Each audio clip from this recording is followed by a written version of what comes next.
halamang ito ay lumalaki ang puno. Katulad dito, makikita nyo sa likod. At ang bunga nito ay pwede nating gawing minatamis at pwede rin nating gataan. At ito ay kapag kapanahon na nasaksa yung kanyang pamunga ay laging inyong makikita sa palengke. At ito ay pag hinog ay kulay dilaw yung kanyang bunga. At ang kanyang dahon naman ito, yan, dark green at malumoy hawakan. Ito. At itong halamang itong mga kabayan ay nakatutulong din sa ating mga karamdaman. Ito maraming benepisyo. Pwede rin natin gawing tsa, yung kanyang dahon, o maging yung kanyang balat. At ito ay nakakatulong sa ating diarrhea o pagkatae. At ito mga kabayan, tingnan ninyo, malaki na yung puno nito.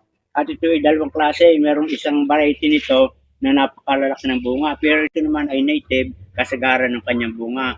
At ito ay merong bunga na maasim at meron namang matamis ang bunga ng itong halamang ito.